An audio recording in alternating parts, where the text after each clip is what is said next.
Hey guys, so I'm back. I actually, before I go to bed today, I just wanted to give a brief overview of what mom's been going through.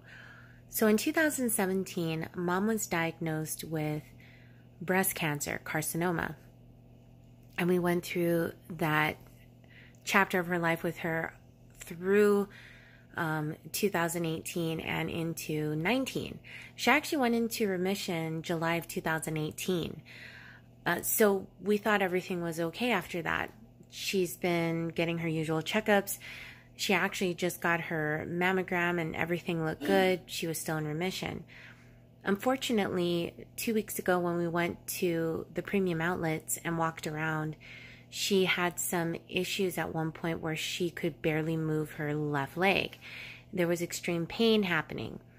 So we gave it 2 to 3 days to see if it was a muscle pull, but it didn't go away and it was constant.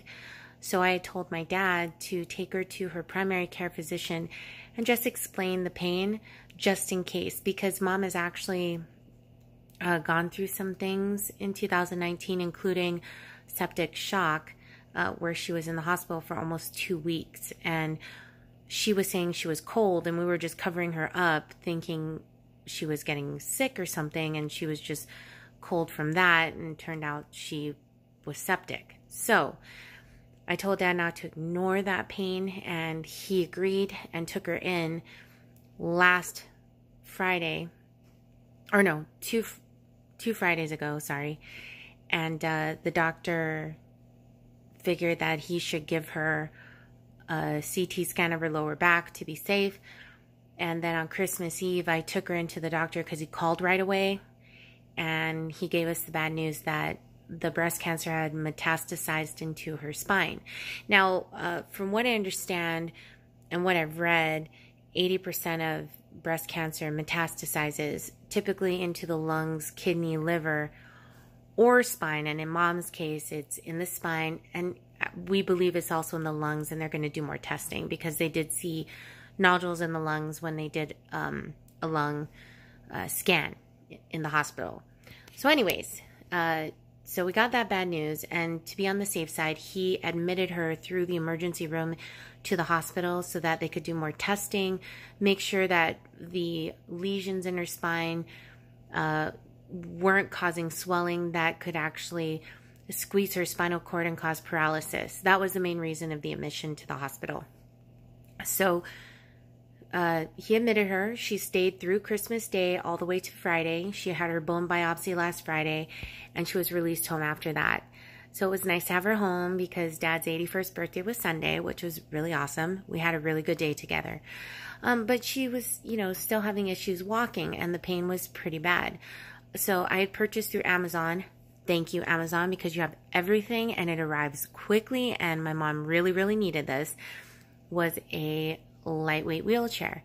It's a transportation wheelchair, so it has 4 smaller wheels instead of 2 large ones that you can roll yourself around with. And she loves it. It's helping her. It's preventing further pain every time she walks. Her neurologist had to see her because she also has meningioma, which is a benign tumor in the skull. According to her neurologist, nothing to worry about right now. So that's good news. But she did prescribe oxycodone to my mom for pain, and it's actually helping a lot. So, that's where we're at this point. So I'm looking forward to, and I don't mean looking forward to, but I'm hoping that the results give us good news, that fingers crossed the lesions, the cancer in her spine can somehow be treated through radiation, chemotherapy, both or one or the other. So we're hoping that that we caught it early.